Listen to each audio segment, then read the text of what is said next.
Solo levelling season 3 episode 2. இந்த எபிசோட்ல சாகையை பத்தி தான் கதை போகும். யாருக்கெல்லாம் சாகை ரொம்ப பிடிக்குமோ பிங்க் கலர் ஹார்ட்டினா கமெண்ட் பண்ணுங்க. இந்த எபிசோட் ஸ்டார்டிங்ல நம்ம ஹீரோ பத்தி யாரெல்லாம் ஆன்லைன்ல தப்பா கமெண்ட் பண்றாங்களோ அவங்க எல்லாம் திருப்பி திட்டிட்டு இருப்பான். என் அண்ணனை பத்தி யாரும் தப்பா பேசுறீங்க, உங்க எல்லாம் இருக்குடா, உங்க மேல கேஸ் போட போற பாருங்கடா அப்படின்னு அவன் திட்டிட்டு கம்ப்யூட்டர்ல இது பண்ணிட்டே இருப்பான். இப்ப பார்த்தா நம்ம ஹீரோ டக்குன்னு வந்துருவாரு. அண்ணே வாங்கினே வந்துட்டீங்களா அப்படின்னு கேட்கணும். என்ன ரொம்ப கஷ்டப்பட்டு வேலை பார்க்குற போல. அப்படிலாம் ஒன்றும் இல்லைண்ணே. சரி இந்த கிறிஸ்டலை வச்சு நம்ம கில்டுக்கு என்ன தேவையோ அதை யூஸ் பண்ணிக்கோ. அண்ணே நீ வேற லெவல்ண்ணே, சூப்பர்ண்ணே. இதை வச்சு நம்ம இன்னொரு ஆள் வேலை கேட்கிற ஆளுக்கு சம்பளம் கூட கொடுக்கலானே. என்ன வேலை கேட்கிறியா? என்ன தெரியாதா, நம்மளுக்கு இன்னொரு ஆள் தேவைப்படுதுனே. அண்ணே இந்த விஷயத்துல நம்ம ரொம்ப சீரியஸா இருக்கணும்னே அப்படின்னு சொல்ல நம்ம ஹீரோக்கு ஒண்ணுமே புரியாது. ஆஹா அப்படி முடிச்சுட்டு இருப்பான். அடுத்து ஜினுக்கு கேட்பான். அண்ணே நம்ம கில்டுக்கு பேர் யோசிச்சிட்டீங்களா அப்படின்னு கோவமா கேட்க, பேரா நான் அதை அவ்வளோ பெரிய விஷயமா நினைக்கலையே. அப்படி என்னண்ணே நீங்க எப்படி இருக்கீங்க? சரி நான் பேர் யோசிக்கிறேன் அப்படின்ட்டு அவன் யோசிப்பான். சங்யோ யோசங் ஜின் ஜின் இதெல்லாம் வைக்கலாமா? உடனே நம்ம ஹீரோ ஒரு பேர் சொல்லுவாப்ல, சோலோ பிளே கில்ட். இது எப்படி இருக்கு? என்ன பேர் இது, இவரு என்ன இப்படி யோசிக்கிட்டு இருக்கிறாரு அப்படின்னு நான் மூஞ்ச திருப்பி வச்சுட்டு யோசிச்சுட்டு இருப்பான். அப்ப கதை தட்டுற சத்தம் கேட்கும். யாருன்னு பார்த்தா சாகே. அதை பார்த்துட்டு ஜின்கோவோ நீங்களா அப்படின்னு வாயை தொடர்ந்து பார்த்துட்டு இருப்பான். அப்ப நம்ம ஹீரோ, நீங்க எதுக்கு இங்க வந்திருக்கீங்க அப்படின்னு கேட்க, நான் உங்க கில்ல சேரலாம் வந்திருக்கேன். எங்க கில்ல இல்லையா? ஏன் உங்க கில்ல இருந்து துரத்தி விட்டாங்களா? இல்ல அப்படிலாம் இல்லன்னு சாகே சொல்லிட்டு இருப்பாங்க. அப்ப நம்ம ஹீரோ, அப்போ எதுக்காக எங்க சோலோ பிளே கில்ல சேரணும்னு வந்திருக்கீங்க அப்படின்னு ஹீரோ கேட்க, இவன் ஜின்கோவா, அண்ணே என்ன அந்த பேரை முடிவு பண்ணிட்டீங்களா? நான் இன்னும் அதை சொல்லவே இல்லையே அப்படின்னு கேட்க, நீ அமைதியா இருந்தடா அதனால நீ முடிவு பண்ணிட்டேன்னு நினைச்சேன். இல்ல எனக்கு வேற பேரை மாத்தணும். சரி அப்புறம் பேசலாம் விடு. அப்புறம் நம்ம ஹீரோ சாகி கிட்ட பேச ஆரம்பிச்சிருவாரு. நீங்கள் எதுக்கு இங்கே வந்திருக்கீங்க, எங்கள் கில்ல எதுக்கு சேரணும்னு சொல்லுங்கள். உங்கள் கில்ல நீங்கள் கான்ட்ராக்ட் போட்டுப்பீங்க இல்லையா, அதுலேருந்து நீங்கள் எப்படி வெளியே வர முடியும்? அதெல்லாம் பிரச்சனை இல்லை, நான் கான்ட்ராக்ட் விட்டு வெளியே வந்தால் பெனால்ட்டி கட்டிடுவேன்.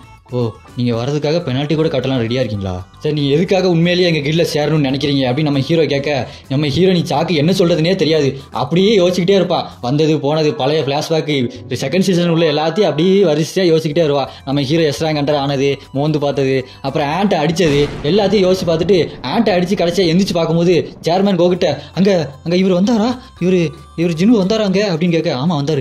அப்போ அது கனவில்லை. அப்படியே எல்லாத்தையுமே சாக யோசிச்சு பார்த்துக்கிட்டே இருக்கும்போது இப்போ ஹீரோ கிட்ட என்ன சொல்லலாம், நான் உங்ககிட்ட கடைசி வரைக்கும் இருக்கிறேன் விரும்புகிறேன் அப்படின்னு சொல்லலாமா? ஐயோ அப்படின்னு புலம்பிட்டே இருக்கேன். நம்ம ஹீரோ, நான் கேட்ட கேள்விக்கு நீங்கள் பதில் சொல்லவே இல்லையே, இவங்க ஏன் ரொம்ப பதட்டமாக இருக்காங்க அப்படின்னு நம்ம ஹீரோ மனசுலேயே யோசிச்சுக்கிட்டே இருக்க. அவங்க சொல்லுவாங்க, நான் உங்கள் வீட்டில் சேர்ந்து நல்லா ஸ்ட்ராங்காக ஆக விரும்புகிறேன் அப்படின்னு சொல்ல, ஓ அப்படியா, அப்போனா ஒரு என்ட்ரன்ஸ் டெஸ்ட் இருக்கும், அதில் நீங்கள் கலந்துக்கிறீங்களா? அடுத்து சாகவோ, நான் உங்கள் டெஸ்ட்டுக்கு ரெடி, வாங்க போகலாம் அப்படின்னு போக ரெடியாக நம்ம ஜின்வோ, அங்கெல்லாம் போகாதீங்க, அது ரொம்ப தூரம், இங்கே வாங்கன்னு கட்டி பிடிச்சி எக்ஸ்சேஞ்ச் அப்படின்னு சொல்லுவான் பாருங்க. இங்கேருந்து அங்கே போயிடுவானுங்க, அங்கேருந்து இங்கே ஹையாக்ஸ் ஆட வரும். இவன் ஜின்கோவோ, அண்ணே நான் உங்களுக்கு சாப்பாடு கொண்டு வந்திருக்கேனே அப்படின்னு பார்த்தா அங்கே ஹையாக்ஸ் ஆட தான் நிற்கும். தேங்க்ஸுப்பா ரொம்ப தேங்க்ஸுப்பா அப்படின்னு வாங்கி சாப்பிட்டுட்டு இருக்கேன் அப்படின்னு பார்த்துட்டு இருப்பான். அந்த பக்கம் அவங்க எக்ஸ்சேஞ்ச் சொல்லிட்டு போயிடுவாங்க. நம்ம ஹீரோவோ, பரவாயில்லையே 2 பேர் வர முடியுது, எக்ஸ்சேஞ்ச் ரொம்ப நல்லா தான் வேலை செய்யுது. இங்கே சாகேவோ, நான் போய் வெப்பனை எடுத்துகிட்டு வந்துடுறேங்க ஸ்டோரேஜ்லேருந்து அப்படின்னு சொல்ல, எது அந்த 2வது சீசனில் அந்த கோடாரி கொண்டு வந்து அதுவா? என்னங்க இல்லை நான் சும்மா காமெடி தான் பண்ணேன் அப்படின்னு ஹீரோ சொல்லுவான். இவ போய் அந்த வெப்பனெல்லாம் எடுத்துகிட்டு வருவா. பார்த்தா வெப்பனோட செம்ம ஸ்ட்ராங்காக தெரியவா. நம்ம ஹீரோவோ, என்ன இவ ரொம்ப ஸ்ட்ராங்காக தெரியுறா, சரி இக்ரீஸ் வெளியே வா அப்படின்னு சொல்லி இக்ரீஸ் வருவான். ஒரு நிமிஷம் இருப்பா அப்படின்னு சொல்லிட்டு இக்ரீஸை தனியாக கூப்பிட்டு, இந்த டீமன் கிங்கோட ஸ்வாடு அப்படின்னு சொல்லிட்டு அந்த ஸ்வாடை கொடுப்பான் பாருங்க. பண்ணி என்ன மோதிட்ட வாடான்ற மாதிரி நம்ம இக்ரீஸ் மாசா வருவான் பாருங்க. ஸ்வாடை எடுத்து ஒரு வீசுவான். அவள் எப்படியோ தப்பிச்சிருவா. நம்ம ஹீரோ பார்த்துட்டு, இது சாதாரண மனுஷங்க மேலே பட்டா அவங்க உயிர் பிழைக்கிறதே கஷ்டம் அப்படின்னு பேசிக்கிட்டே இருப்பான். இவங்க மாற்றி சண்டை போட்டுட்டு தப்பிச்சுக்கிட்டு ஓடிட்டு இருப்பாங்க. இந்த சத்தத்தை கேட்டு அந்த சேர்மேன் கோ, என்ன ஒரே சத்தமாக இருக்குது, அந்த கேமரா கனெக்ஷன் கொடு அப்படின்னு பார்த்து கேமரா பார்த்தா அவங்க 2 பேர் இருக்கிறத பார்த்துட்டு, ஓ இவங்க 2 பேர் லவ் பண்ணுவாங்கன்னு எனக்கு முன்னாடியே தெரியும். சரி அந்த கேமராலாம் ஆஃப் பண்ணியிருப்பா, அவங்க இன்ஸ்பிரேஷனுக்காக வந்திருக்காங்க, சின்னஞ்சிருசுங்க அப்படின்னு சொல்லிட்டு இருப்பான். அவங்க சண்டை போட வந்திருக்காங்க, இவன் வேற ஏதோ யோசிச்சுட்டு கேமராவெல்லாம் ஆஃப் பண்ண சொல்லுவான். இந்த பக்கம் பார்த்தா சாகே இக்ரீஸ் அடிச்சு போட்டுருவா. இக்ரீஸ் எனக்கு தெரிஞ்சு வேணும்னே தான் தோத்துருப்பான். இக்ரீஸ் எல்லாம் அடிக்க முடியுமா? இது ஏதோ இக்ரீஸ் வேணும்னு விட்டு கொடுத்த மாதிரி தான் இருக்கு. இக்ரீஸ் அப்படி வேணும்னே டம்மியா காட்டினது யாருக்கெல்லாம் பிடிக்கவே இல்லையோ அவங்கள ஆங்கிரி எமர்ஜியா கமெண்ட் பண்ணுங்க. உடனே சாகே, இதுதான் பவர்ஃபுல்லா, இதை விட பெரிய ஆள் யாரும் இல்லையா அப்படின்னு கேட்டுட்டு இருக்க. நீ தெளிவாக தான் பேசுறியா? நான் அவனை கூப்பிட்டா உனக்கு அதிர்ச்சி ஆகும், பரவாயில்லையா? நீ பரவாயில்ல, நான் அவங்க கூட மறுபடியும் சண்டை போடணும் அப்படின்னு இவ சொல்ல, நம்ம ஹீரோவோ, வெறு வெளியே வாடா, வெறு வெளியே வந்து நிற்பான். நம்ம ஹீரோவோ, நான் உன்கிட்ட மறுபடியும் கேட்குறேன், நீ உறுதியாக தான் இருக்கியா? நான் உறுதியாக தான் இருக்கேன் அப்படின்னு அவள் சொன்னோன்னே, சரி பெரு சொல்லுங்க கிங், நான் என்ன பண்ணணும் அப்படின்னு பெரு கேட்டோன்னே, அவளுக்கு காயம் போடாமல் சண்டை போடு. சரிங்க கிங், இங்கே பாரு அவளுக்கு காயம் பட்டுச்சுன்னா உன்னை ஒரு வழியாக்கிடுவேன் அப்படின்னு நம்ம ஹீரோ சொன்னேன். சரிங்க கிங் அப்படின்னு அது பயந்துட்டு போய் சண்டை போட ஆரம்பிக்க பாருங்க. போன வேகத்தில் லைட் எல்லாம் வெடிச்சு சதறி அவ்வளோ வேகமாக போய் டக்குன்னு முதுகு பின்னாடி அந்த சீசன் 2ல நின்ன மாதிரி நிற்கும் பாருங்க.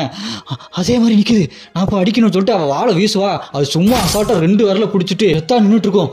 அதை பார்த்து சாக்காயிருவா. அப்போ அந்த பெரு அப்படின்னு ஓங்கி ஒரு கத்து பாருங்க. கத்துனதுக்கே 1/2 கிலோமீட்டர் தள்ளி போய் நிற்பா. நம்ம ஹீரோ, இதுலயே தெரிஞ்சிருச்சு இந்த சண்டை இதோட நிப்பாட்டிக்கலாமா? இல்லை நான் சண்டை போடணும் அப்படின்னு அவன் சொல்லுவா. நம்ம ஹீரோ இவன் ஏன் இப்படி அடம் பிடிக்கிறா? அவன் அவ்வளோ பவர்ஃபுல்லாக இருக்கான். அவன் பிறந்ததே எல்லா அஸ்ட்ராங் கண்ட்ரி கொள்றதுக்கு தான், அந்த அளவுக்கு பவர்னு எல்லாத்துக்கும் தெரியும். இவன் ஏன் தேவையில்லாமல் அடம் பிடிச்சிட்டு இருக்கிறா அப்படின்னு ஹீரோ யோசிச்சுட்டே இருப்பான். இவ்வளோ டான்ஸிங் ஸ்கில் அப்படின்னு சொல்லிட்டு ஸ்வாட் டான்ஸ்னு ஒன்று ஸ்கில் ஆன் பண்ணிட்டு சண்டை போட டான்ஸ் ஆகிட்டே சண்டை போடுவா. அவளுக்கு குத்துறதுக்கு ஒரு சான்ஸ் கிடச்சிரும். ஓகே, அந்த பெருவோட நெஞ்சிலே குத்திடுவா. பெருக்கு எல்லா கண்ட்ரோல் லூஸ் ஆயிரும். அவனுக்கு செல்ஃப் டிஃபென்ஸ் ஆனாயி இவன் என்னோட எனிமி அப்படின்னு கண்ணெல்லாம் ரெட் ஆகி அப்படின்னு அடிக்க வருவான் பாருங்க, கண்ட்ரோல் லூஸ் பண்ணி. நம்ம ஹீரோவோ நிப்பாட்டு அப்படின்னு கத்துவான். அவன் நிப்பாட்டாம அடிக்க வந்தா நம்ம ஹீரோ டக்குன்னு உள்ள போய் கையை பிடிச்சி, நான் உன்னை நிப்பாட்டுன்னு சொன்னேன் கேட்கலையா அப்படின்னு வெறும் மன்னிச்சுங்க அரசே. அப்புறம் சாகை கிட்ட போயிட்டு, நீ ஏன் இப்படிலாம் பண்ற? இந்த பேரே வைக்காத கில்டுக்காக நீ உன் உயிரையே பணைய வைக்க போறியா? இந்த மாதிரிலாம் நீ பண்ணணும் அவசியம் இல்லை. உனக்கு என்ன என் மேலே இன்ட்ரெஸ்டா? என்ன எது லவ் பண்ணுறியா அப்படின்னு நம்ம ஹீரோ கேட்டுருவான் டக்குன்னு. ஆமாங்க எனக்கு உங்கள் மேலே இன்ட்ரெஸ்ட் தான் அவனும் வெக்கத்தை விட்டு சொல்லிடுவா. அதோட இந்த எபிசோட் முடிக்குது. இவங்க 2 பேரோட ஜோடி எப்படி இருக்குதுன்னு கீழே பிங்க் ஹார்ட்ல கமெண்ட் பண்ணுங்க. இந்த வீடியோ பிடிச்சிருந்தா லைக் பண்ணுங்க. அடுத்தடுத்த எபிசோட்லாம் வேற மாதிரி இருக்கும். ஒன்லி ஆக்ஷன் தான். நீங்கள் தொடர்ந்து இந்த வீடியோ லைக் பண்ணி சேனலுக்கு சப்ஸ்கிரைப் பண்ணுங்க.